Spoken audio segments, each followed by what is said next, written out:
AITA for calling CPS when my daughter was forcing my granddaughter to babysit the night shift with her children.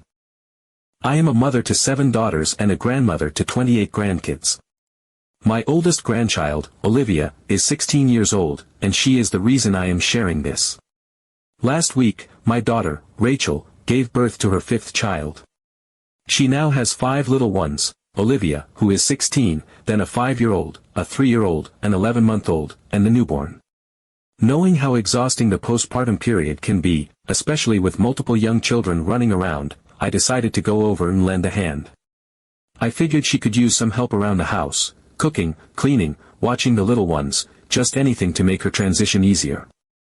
I made dinner for everyone, cleaned up afterward, and even put together a little snack basket for her nightstand, filled with things like granola bars, fruit, and bottled water. I know from experience that those late-night wake-ups leave you drained, and having something small and easy to eat within arm's reach can be a lifesaver. It was a long day, and by the time I was getting ready to leave, the sky had opened up, and it started pouring. I have always hated driving in the rain, and given how late it was, I asked if I could just stay the night instead of risking the drive home. Rachel and her husband agreed, but they said the only available spot was the couch. I was fine with that, but Olivia overheard and immediately offered me her bed. I have a big one, so you won't feel cramped, she told me. I was relieved because, at my age, sleeping on a stiff couch is not ideal. I thanked her and accepted her offer, and before long, I settled into her room while she took a blanket and set herself up in the living room instead. At around 2:45 in the morning, I woke up feeling off. I had a bit of a sore throat and wanted some lemon honey tea to soothe it, so I quietly got out of bed and made my way downstairs. As soon as I stepped into the kitchen, I was taken aback by what I saw. There was Olivia, wide awake, rocking the newborn in her arms while gently bouncing the 11-month-old on her hip. She looked exhausted. Her face was pale, and her eyes were glassy with fatigue. It was clear that this was not some one-time thing, this was something she had done before. I whispered, "Sweetheart, what are you doing up with the babies?" expecting to hear that she had just woken up and decided to help out. But instead, she sighed and said, "I have the night shift." I felt my stomach drop. "What do you mean, the night shift?" She shrugged and said, "Mom and Dad think it's good for me to have responsibility. Since I'm the oldest, it's my job to help out at night." I could not believe what I was hearing. This was a 16-year-old girl, a child herself, being forced to sacrifice her sleep and sanity to care for infants that were not hers. I had raised 7 children, and never once did I make my older kids wake up in the middle of the night to take care of their younger siblings. That was my job, as their mother. I asked her how long this had been going on, and she admitted that ever since her youngest sibling was born, she had been expected to handle at least half of the nighttime wake-ups. She would go to school running on fumes, barely able to keep her eyes open in class, but whenever she tried to complain, Rachel and her husband would tell her that this was just part of being in a big family. That was when she said something that truly broke me. She told me that she had been thinking about getting pregnant or married as soon as possible just so she could move out. "I just want to leave," she whispered. "I don't think I can do this anymore." I felt my heart shatter for her. No teenager should feel like their only escape from their own home is to rush into adulthood, especially not by having a baby of their own just to get away. I hugged her tightly and told her that was not the answer. She nodded, but I could tell she did not really believe me. The next morning, I confronted Rachel. I told her everything I had seen and how upset I was that Olivia was being treated like a third parent instead of a child. Rachel rolled her eyes and said, "Older siblings helping out is normal." I told her that when I raised her and her sisters, I never once expected them to handle nighttime baby care. She just shrugged and said, "So? I'm not you. These are my kids." I couldn't let it go. It felt wrong. Olivia was drowning, and no one seemed to care. So, after I left, I made a difficult decision. I called Child Protective Services. I explained the situation, and they agreed to look into it. They visited Rachel's home, spoke to her, her husband, and Olivia, but ultimately, they determined there wasn't enough evidence to take further action. When Rachel found out I was the one who called, she was furious. She told me that I had crossed a line and accused me of trying to tear her family apart. She said I should be grateful that she was willing to stay low contact instead of cutting me off completely. Now, I am left wondering if I did the right thing. I was only trying to protect Olivia, but all I seemed to do was create more drama in her life. But at the same time, I cannot shake the feeling that she needed someone to step in, someone to remind her that she is still a child, that she is not responsible for raising her siblings, and that she deserves more than just exhaustion and resentment. So, was I wrong for getting involved? Was I the one in the wrong for calling CPS, or was I simply trying to do what any good grandmother would? Update 1. I couldn't just sit there knowing that Olivia was forced to live this life. It gnawed at me, kept me up at night, made my stomach churn every time I thought about her hollowed-out voice telling me she felt like she had no way out. 16 years old, with dark circles under her eyes and a resignation that no teenager should have. I thought about her coming home from school, barely functioning, only to be handed a crying baby because her parents thought it was a lesson in responsibility. So I called CPS again. I explained everything in greater detail, with more urgency this time. Olivia was suffering. This wasn't just an older sibling helping out now and then, this was full-blown parentification. She was being deprived of a normal teenage life, forced into a role that was far beyond what should ever be expected of a child. I told them about her exhaustion, how it was affecting her health, how she had admitted to feeling trapped. I emphasized that this wasn't just a matter of pitching in, but a long-term, systematic issue that was hurting her. I told them that Olivia had said herself that she didn't have a choice, that she felt stuck, that she was considering desperate and irreversible decisions just to escape. They assured me they would do another checkup. I waited, stomach in knots, checking my phone constantly for any updates. I imagined what was happening in Rachel's house, whether she had any idea what was coming, whether Olivia was hoping this time someone would listen.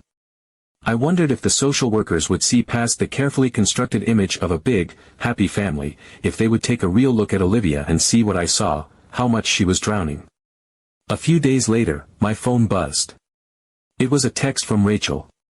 "Are you serious? They've been coming again. Stop interfering or you'll lose me forever." My hands clenched around the phone. I stared at the message, feeling the weight of the threat behind it. Lose her forever.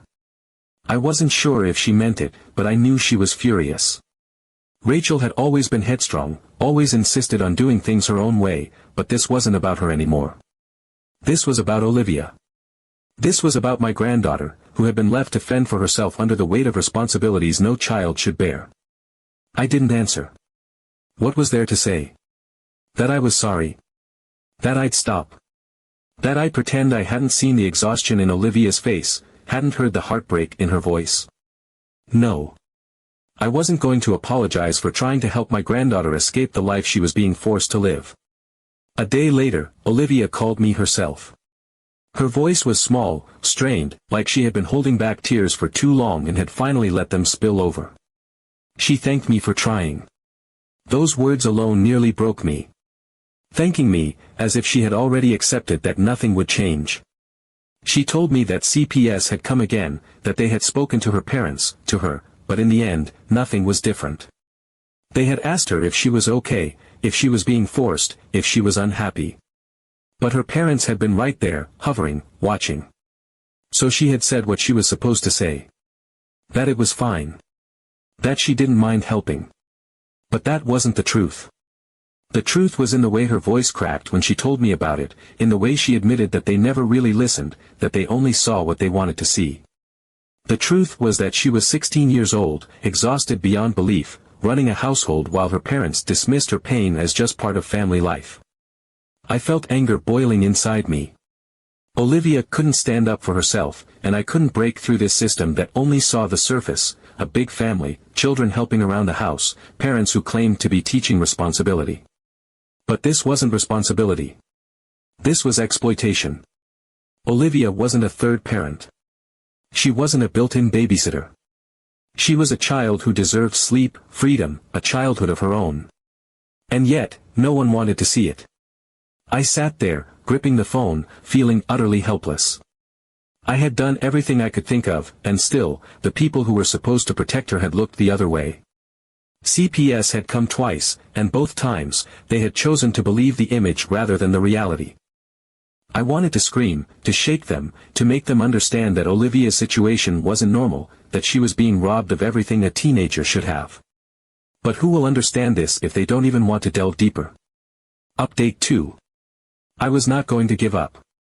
Even after the second call to CPS led nowhere, even after Olivia's broken voice thanked me for trying, even after Rachel's threats and fury, I couldn't just sit back and accept that this was how Olivia's life was going to be.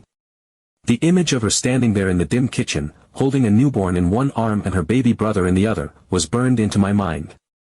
16 years old, still just a kid herself, but worn down, exhausted, and crumbling under a weight that never should have been placed on her shoulders. The third time I filed a complaint with CPS, I poured everything into it. I described every detail I could think of. I told them how Olivia was physically exhausted, running on just a few hours of sleep a night because her parents handed off their babies to her the moment the sun went down. I told them how her grades had been slipping at school, how she was barely keeping up because she was too tired to focus. I told them how she had confessed that she just wanted to run away, to escape any way she could, even if it meant getting pregnant herself just to force her way out of that house. I didn't sugarcoat it. I made it clear that Olivia wasn't just helping out like a lot of older siblings do. She wasn't being asked to change a diaper here and there or entertain her brothers and sisters while her mom cooked dinner. She was replacing her parents at night. She was the one comforting the crying baby, the one getting up when the 11-month-old needed a bottle, the one shuffling around the house at 3 a.m. like a ghost while the actual parents slept peacefully in their room, convinced they were teaching her some kind of valuable life lesson. I hit submit and sat there for a long time, staring at the confirmation screen like it might somehow reach through the screen and give me hope.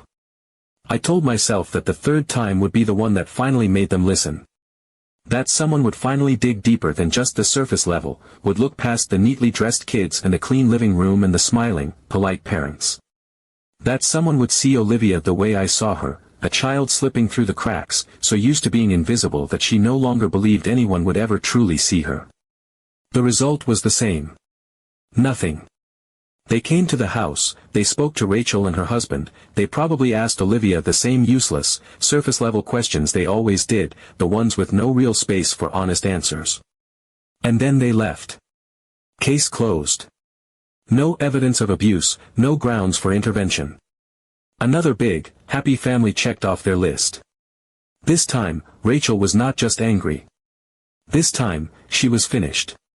She called me once, and only once. Her voice was cold, clipped, like she had rehearsed what she was going to say. She informed me that I was no longer a grandmother to her children, that I had crossed the final line, and that from this point forward, I was out. Permanently. I tried to speak, to explain, to beg her to listen, to remind her that all I had ever wanted was to protect Olivia, to make sure her childhood wasn't swallowed whole by responsibilities that weren't hers, but before I could even get a full sentence out, the line went dead. When I tried to call back, I was already blocked. It wasn't just her phone. Every social media account, every messaging app, even email, blocked. I couldn't even write a letter to Olivia, because I knew Rachel would intercept it long before it reached her hands. One moment, I was Olivia's grandmother, her safe place, the only adult who saw her, and the next, I was a ghost. No contact, no connection, no way to even let her know I was still here. The silence was unbearable. For the next few weeks, the only scraps of information I could get came through other family members. Rachel had spread her version of events far and wide, twisting everything into a story where I was the villain, the meddling grandmother who had betrayed her own daughter and tried to destroy her family from the inside. I was the monster who had called CPS for no reason, who had violated their trust, who clearly hated the way Rachel parented so much that I would rather see her children taken away than let her raise them how she saw fit. Some relatives took her side immediately, unwilling to question the story they were being fed. Others were more neutral, but even the ones who quietly told me they understood, who admitted they'd seen the exhaustion on Olivia's face, who knew Rachel had always leaned too heavily on her oldest daughter, stayed out of it. No one wanted to get involved. No one wanted to be the next name crossed off Rachel's list. But what hurt the most wasn't being cut off from Rachel. It wasn't being gossiped about or painted as the villain at family gatherings I was no longer invited to. What hurt the most was losing Olivia. Every time I thought about her, my chest ached with helplessness. I knew what was happening in that house hadn't changed. I knew she was still getting up at all hours of the night, still juggling bottles and diapers and homework and exhaustion, still dreaming of escape and believing it was impossible. I knew she was still too tired to imagine a future that belonged to her and no one else. I was terrified that she would follow through on her plan to get pregnant or married just to get out. That she would jump from one prison into another because no one had ever shown her how to build a life that was hers. That she would become a mother at 17, not because she wanted to, but because it was the only way she could think of to reclaim even a sliver of her freedom. And I couldn't do anything.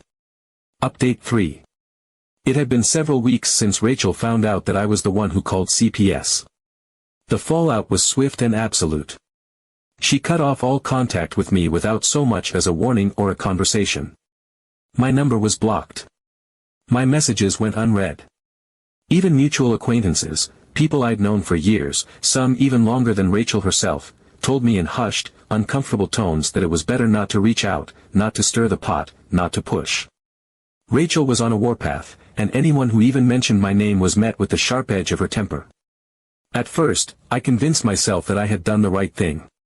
I replayed everything I had seen and heard, all the late-night crying, the empty, exhausted expression on Olivia's face, the hopelessness that radiated from her like a low hum you could almost feel. I reminded myself that I hadn't called CPS out of malice or to hurt Rachel, I did it to protect Olivia, to break a cycle that was devouring her childhood piece by piece. But every day, those convictions grew a little weaker. Doubt settled into the cracks. Had I really helped her? Or had I just made things worse for my granddaughter, the very person I was trying to save? The worst part was the silence. Olivia had been my confidant, my sweet granddaughter who would call me just to tell me about some funny thing that happened at school or how she had started a new book I might like. Now there was nothing. No texts, no calls, no whispers of her life through the family grapevine. Just a wall between us, and the unsettling fear that I had built it myself. One morning, after another restless night spent staring at the ceiling, I woke up with a decision so clear it was almost jarring. I was going to them. Alone. No phone calls, no warnings, no asking for permission through third parties.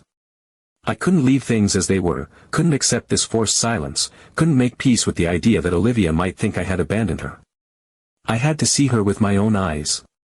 Even if Rachel slammed the door in my face, even if I ended up driving home in tears, at least I would have tried. The drive to their house felt longer than it ever had before. My hands were tight on the steering wheel, my heart pounding so hard it felt like the only sound in the car. My mind spun with every possible outcome, Rachel screaming at me from the doorstep, Olivia hiding in her room, my presence making everything worse instead of better. I couldn't stop the thoughts, so I let them churn in the background as I drove.